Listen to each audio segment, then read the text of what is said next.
So welcome, it's lovely to see you. So this is Professor Christianne Glossop, Christy, and she has recently received an OBE. So Christy is the Chief Veterinary Officer for Wales. So thank you so much. I know things must be so busy for you at the moment. So would you tell us a little bit about what is your job as Chief Veterinary Officer for Wales? Well, that's a good and a big question. And hello, everybody. And it's a real privilege to be talking to you today. So, as Chief Veterinary Officer for Wales, the first thing I want to make absolutely clear is that I am a veterinary surgeon. I qualified as a vet many years ago, and we'll probably get on to some of that. But now, rather than working in a veterinary practice, visiting farms or dealing with dogs and cats in the surgery, I'm now in charge of animal health and welfare across the whole of Wales, and also contribute to the protection of public health, because I'm sure you'll all appreciate, especially with the current COVID challenges, that quite a lot of diseases that people catch, they can catch from animals. So dealing with public health is important too. So, for example, I will deal with any policy around dealing with foot and mouth disease or avian flu or bovine tuberculosis. I've been feeding into the COVID discussions because we've now discovered that certain animals, well, lots of animals can actually catch COVID. You shouldn't be worried about that, by the way, if you've got a dog or a cat. Ferrets are the bigger worry for us. And also animal welfare. We do a lot of work with animal welfare, making sure that the standards that animals are kept in Wales is as high as possible. That's fantastic. So how did you get into this role? So you started off as a vet, and then how did you become Chief Veterinary Officer? Well, so that was quite a long career that took me to this place. And for the first half of my career, I focused particularly on farm animal reproduction. That was the subject I enjoyed the most at university. I absolutely loved to understand about fertility of cattle and pigs and all the breeding technologies that go with that, working with farmers to get the best productivity on their farms, and also working internationally with pig breeding companies to help them get really good productivity. So I did that for the first half of my career. It involved a fair amount of travel. And then in 2001, that's 20 years ago, we had an epidemic of foot and mouth disease in the United Kingdom, which was devastating for everyone involved with the countryside, farmers and vets and anyone else that cared about the countryside. And my clients in different parts of the world were a little bit nervous about having someone from a country with foot and mouth disease go to advise them. And simultaneously, the government put out a call needing vets to step up and help fight foot and mouth disease. And so in 2001, that's what I did. I went and joined the government veterinary service on a temporary basis to start with, and then permanently, and worked out in the field on foot and mouth disease. And then as we conquered that disease, I then started to work on the more peacetime elements of a government veterinary job. I should say that before I ever got into government, and I will say, there wasn't my intention to work for the government, but I'm really glad now that I did. But back in the early days, I also did some dog and cat work, so I've done that too. So working for the government, I was a veterinary officer and did various roles, took on some management roles within that organisation. But then in 2005, something really important happened, which was that the legislative powers for animal health and welfare were devolved to Wales. And at the same time, the role of Chief Veterinary Officer for Wales was created. And being honest with you now, I played what I call a wild card, applied for the job just to see whether I was good enough. And I was so fortunate that I got the job. So that was 2005. I became the first Chief Veterinary Officer for Wales. And they obviously haven't caught me out yet because I'm still in the job today. Now, if we go back from that point, so what led you into veterinary, and did you do kind of traditional A-levels? And tell us did you always know you wanted to be a veterinary surgeon? And tell us a little about your journey to that place.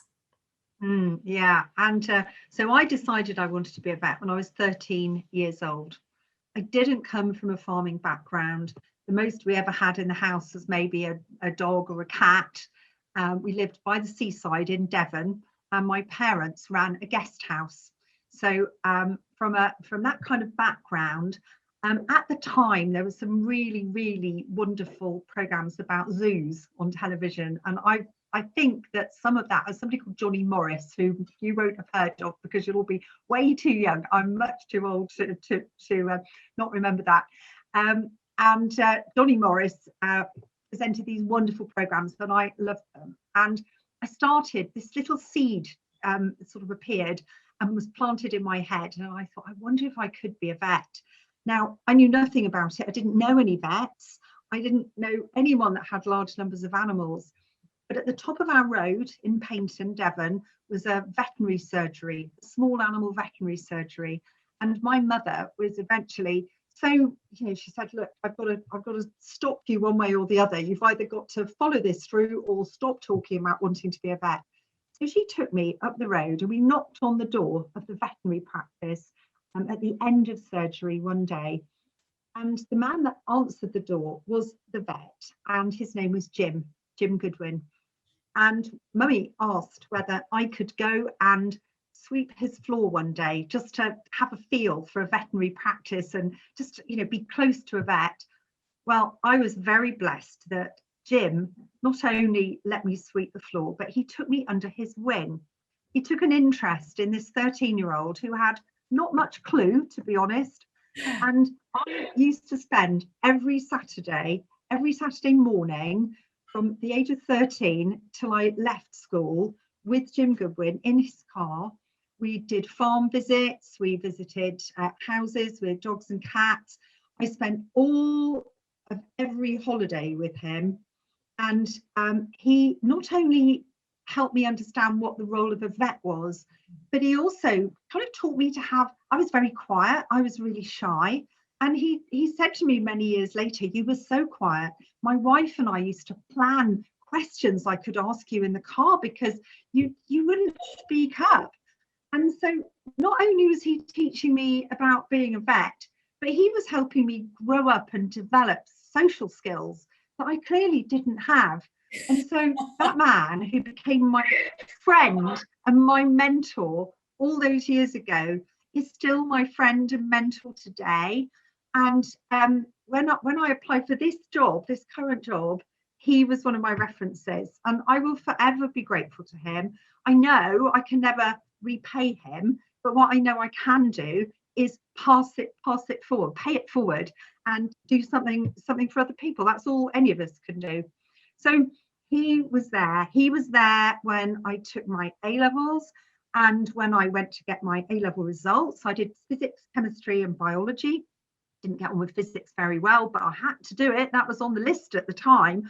I had to do it. And when I went to get my A-level results, I have to tell you that I missed one grade in one subject.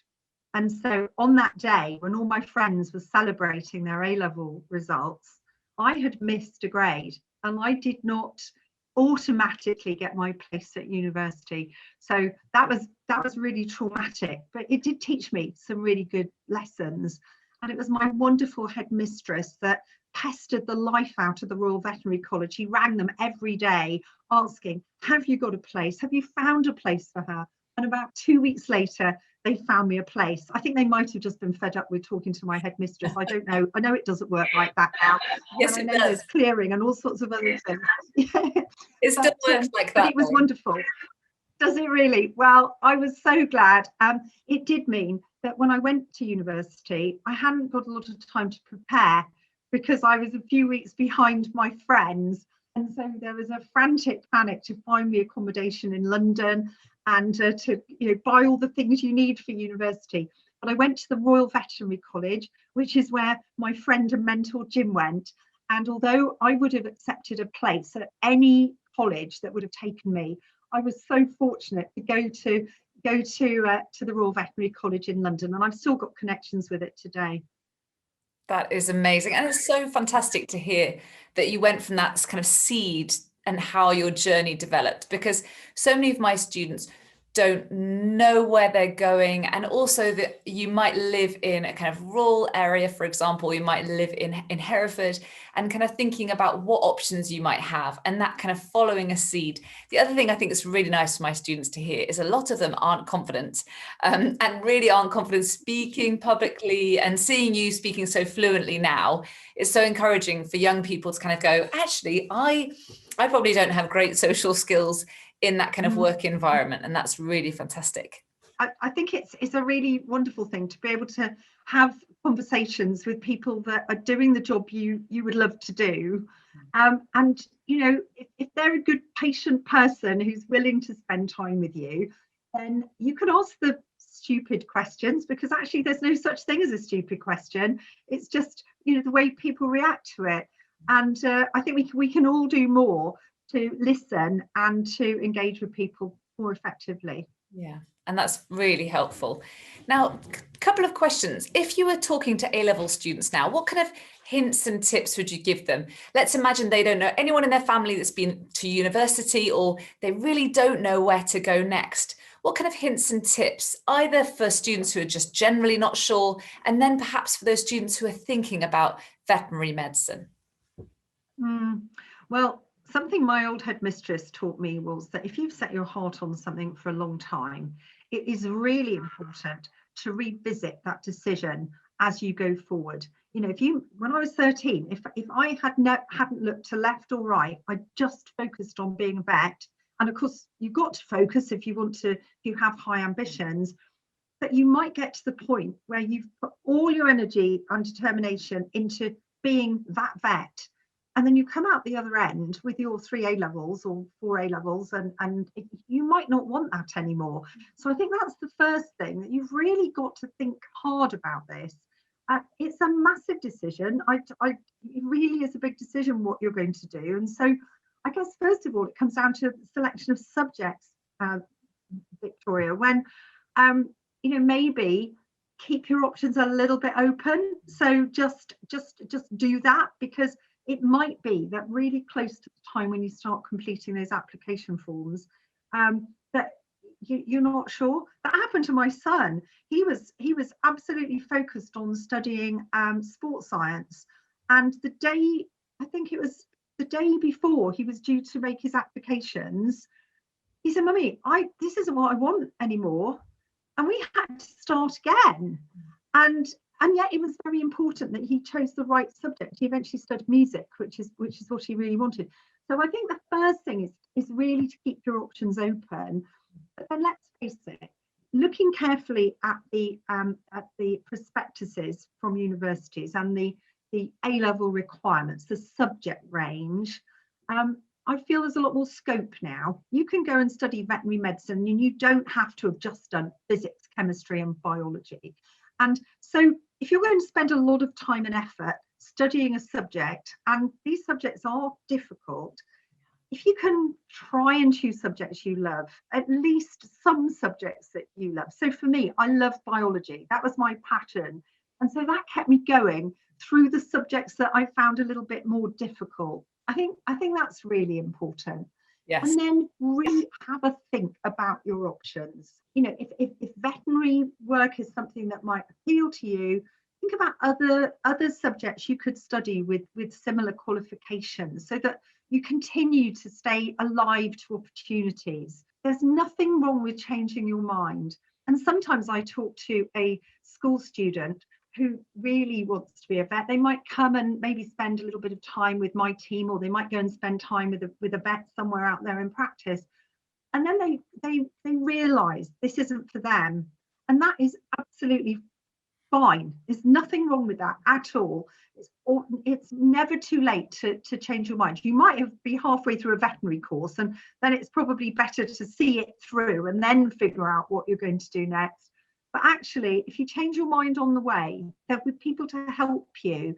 And it's ever so important that you don't feel too embarrassed or you know, shy to say, actually, I've now discovered there's something else here. There's medicine or dentistry or or maybe something else that you want to study. I think that's really important. That's fantastic. I think that's really helpful. I often say that often you get this perception that everyone has this kind of straightforward journey. Everyone works for the subjects, gets the right grades, goes straight on. They know what they're always doing. And I absolutely agree. I think it's worth testing your interest. That was a really important thing. I think that's fantastic and really helpful that you said that. And then also just checking that you want that. And that's why we do the REACH program.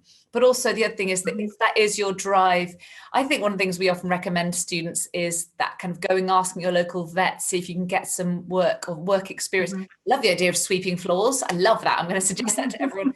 Or go and work on a farm. I always say to students, once you've got up at 5 a.m., 4:30 a.m. and done the milking for a couple of weeks, then you might know if you do actually want to be a vet, because that's the kind of hours you'll work. So yeah, I agree with that. And when you think about filling in your application, they want to know about you. They want to know how committed you are. So it's not just about how good you are at your A-level subjects. They want to know what kind of person you are. And also, they're not expecting you to be a mini vet when you arrive at college. They really don't look for that. But if you can show that you've spent some time working at boarding kennels, cleaning out the kennels, or as you say, on a farm, lambing or milking, or doing volunteering at an animal rescue centre, working with the RSPCA or one of those charities. So many things you can do. We can see is that you are still passionate about your subject and your job.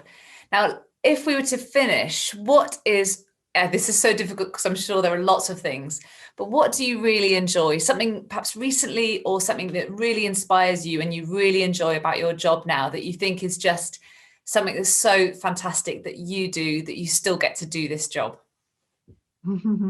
Well, I do still enjoy my job, and there are lots of things about it that are a pain. Lots of the bureaucracy. I work in a government, so lots of virtual paperwork and lots of things like that, which are always frustrating.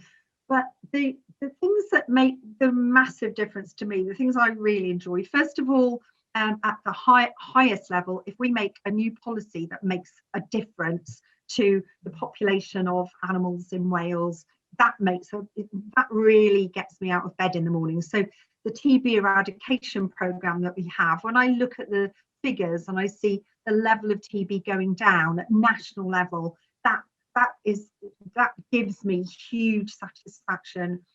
But of equal importance and satisfaction for me is when there's an individual farmer that somehow gets through to me. And I live in the countryside, so I meet farmers every day when I go out on my walks. But a farmer that will send me an email or write to me and explain that their TB situation is causing them a real problem, and I'm able to reach out to that person and help them understand. So that's the honest truth, that my satisfaction comes from the big things, but also really importantly from the little things. Because although I've got responsibility for animal health and welfare across Wales, if you think about it, we've got 12,000 herds of cattle, for example, but that's a big number. But underneath that number, there are 12,000 farms, 12,000 individual families, businesses, people with hopes and dreams and ambitions.